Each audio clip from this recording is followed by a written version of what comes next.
We'll get it. We'll get it using every means necessary, if we have to. These were the exact words of the world's most powerful man, Donald Trump, regarding Greenland. Initially leaked by the Wall Street Journal and dismissed by mainstream media as a mental slip, a delusion, or a state leader's unfortunate joke. This statement evolved faster than anyone expected into one of the most aggressive foreign policy stances of the 21st century. When Trump first mentioned buying the world's largest island, late-night talk shows mocked the idea. Jokes were made about the absurdity of purchasing sovereign territory in the modern world.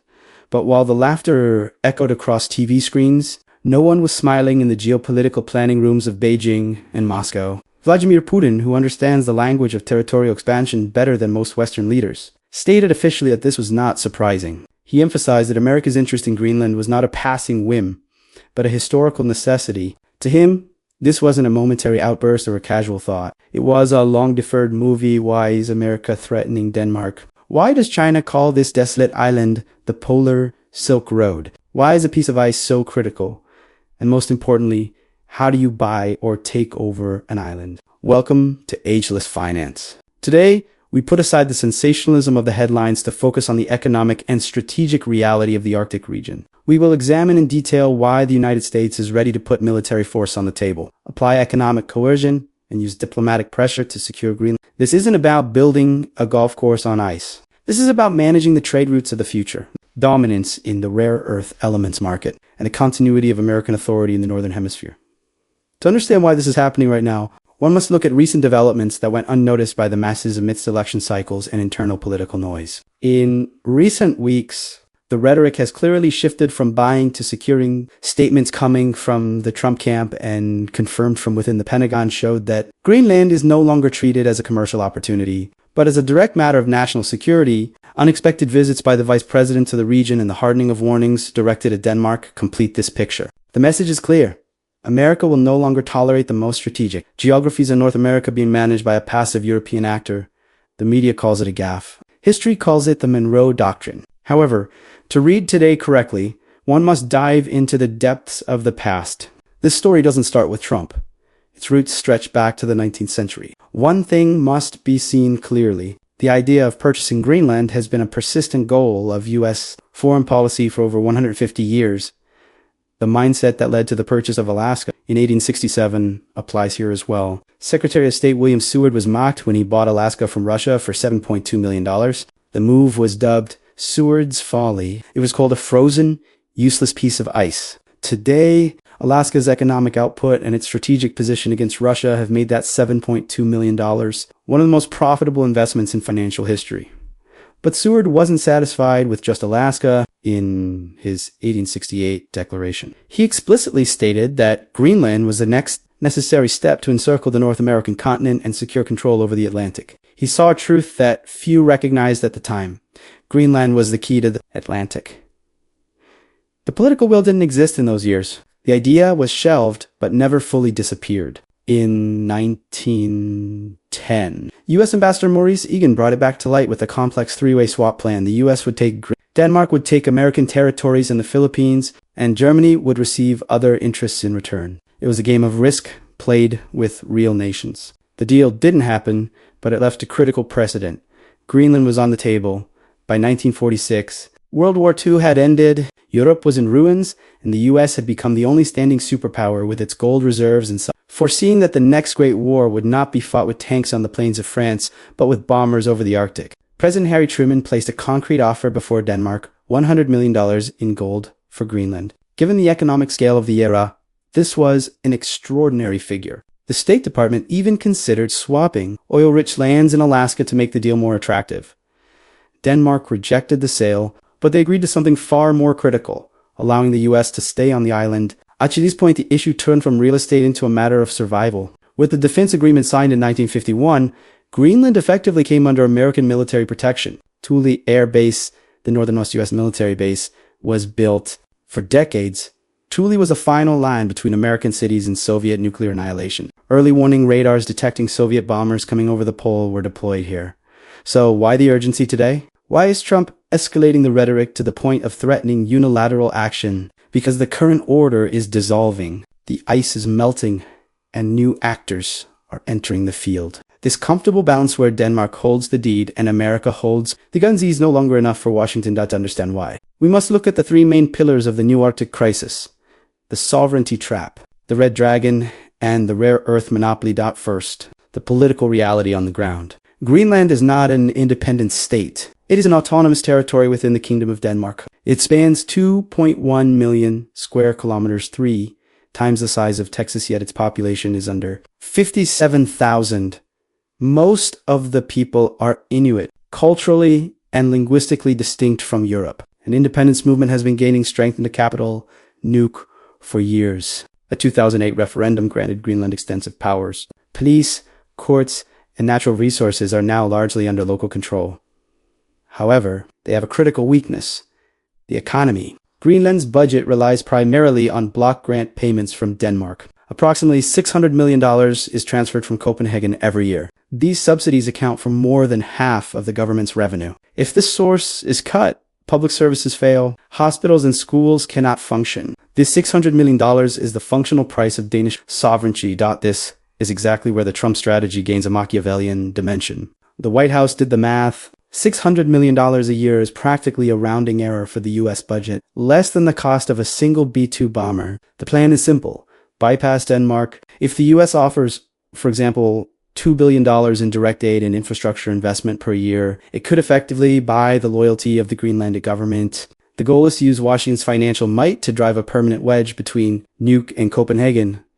But why does America care so much about a frozen island in 2026? Because China is at the door.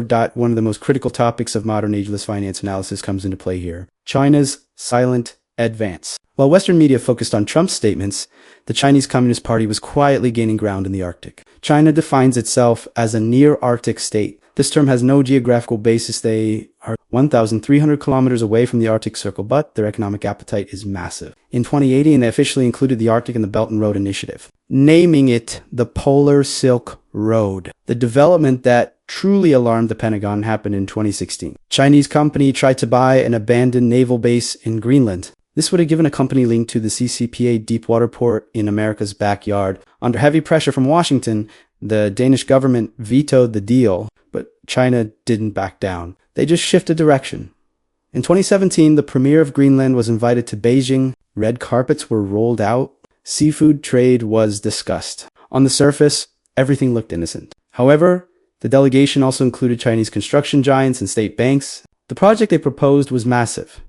China would build and finance 3 new international airports in Greenland. This was the debt trap diplomacy model adapted to the Arctic. The cost was far too heavy for the Greenlandic economy. If the debts couldn't be paid, China would effectively control the island's critical infrastructure. It is reported that then U.S. Secretary of Defense Jim Mattis told his Danish counterparts, in no uncertain terms, that Chinese runways would not be allowed in the Arctic. Consequently, the U.S. forced Denmark to co-finance the project to exclude China. The crisis was narrowly averted. But a disturbing truth emerged for Washington. Denmark could not hold the line alone. China's interest isn't limited to infrastructure and logistics. The real prize is what lies beneath the ice. The world is on the brink of a massive transformation. The global economy is shifting from fossil fuels to electrification. Electric vehicles, wind turbines, advanced fighter jets, they all need the same thing: rare earth elements, neodymium, dysprosium, the invisible backbone of modern industry. Without them, you can't build an F-35 or a Tesla. Today, China controls 80 to 90% of the global processing of these elements. This creates a severe vulnerability for the American supply chain. If Beijing cuts exports, the U.S. defense industries. This is where Greenland comes in. According to geologists, the island holds one of the world's largest untapped rare earth reserves. The cave and Effield site alone is thought to be large enough to meet global demand for decades. And that's not all. According to the U.S. Geological Survey, there are approximately 17.5 billion barrels of oil and 148 trillion cubic feet of natural gas off the coast of Greenland. The market value of accessible minerals is around $200 billion. The total potential value could approach $4 trillion. Considering these figures, the $600 million Denmark pays annually seems almost symbolic. As the ice melts, we come to the third critical pillar: sea trade routes. Climate change is redrawing the map of global trade. The Northwest Passage and the Northern Sea Route over Russia are becoming increasingly accessible. These are the Suez Canals of the 21st century. The northern route shortens the distance between Shanghai and Hamburg by approximately 40%. This means eliminating weeks of travel and millions of dollars in fuel costs. The power that controls Greenland controls the eastern gate of the Northwest Passage. If America owns the island, the Arctic Ocean effectively becomes an American lake. If China or Russia establishes a foothold, the Arctic evolves into a new theater of conflict. Russia is already rapidly militarizing the Arctic, renovating old Soviet bases, deploying S-400 systems, and expanding its fleet of nuclear icebreakers. In this framework, Greenland serves as an unsinkable aircraft carrier for the US. Trump's hint at military force is also a clear message to Moscow, a declaration that the Monroe Doctrine extends to the North Pole. So, how could this happen? How is a piece of territory purchased or effectively seized in a modern democracy? The media presents it as a simple matter of writing a check. Yet the real process is much more complex, a strategy of strangle and steer. The US cannot invade Greenland without tearing NATO apart, but it can offer deals that are impossible to refuse. A two-track pressure campaign is being waged. The first track is economically enticing the people of Greenland. Opening a consulate in Nuuk was the start. The message is clear. Denmark limits you. We see you as a partner. Under a model of free association, Greenland remains independent on paper but comes under US protection in practice. For a population of 56,000, this means a massive increase in wealth per capita. The second track is geopolitical pressure. On Denmark, if you want to keep Greenland, militarize it. This is a trap for Copenhagen. Denmark cannot carry this burden in the long term. Eventually, public opinion reaches the point of saying it's not worth it. This process resembles a classic hostile corporate takeover. In a darker scenario, the US could effectively occupy the island, citing national security, just as it did in World War II. According to the Trump doctrine, sovereignty is not a right, but a responsibility that must be fulfilled. If you cannot defend it, it does not belong to you. Preparations and budget items reinforce this possibility. Greenland's social security system, currency, and legal structure are being examined in detail. This is not an exercise. It appears to be preparation for an annexation from the perspective of American domestic politics. The picture is also attractive. For a country feeling a loss of power, Greenland represents a tangible gain that literally changes the mapping conclusion. The idea of buying Greenland is not a joke. It is one of the most serious geopolitical moves of our time, the intersection of climate change, resource competition, and great power struggle. The US sees that the Arctic will be the Mediterranean of the 21st century. In this equation, Greenland is Gibraltar. Trump operates with a transactional perspective, evaluating nations through an asset-liability lens. To him, Greenland is an undervalued asset with massive potential. The hostile takeover process has already begun. Maps are being quietly updated. The real question is not if, but when. And when it happens, remember that it wasn't just about a leader's ego. This is a story that stretches from the rare earths in your phone to the routes your goods travel and the radar systems scanning the skies. Thank you for watching. Ageless Finance. The secrets of finance, the lessons of centuries. If you want to understand the true price of power and the hidden economy of history, don't forget to subscribe. We don't read the news. We follow the money.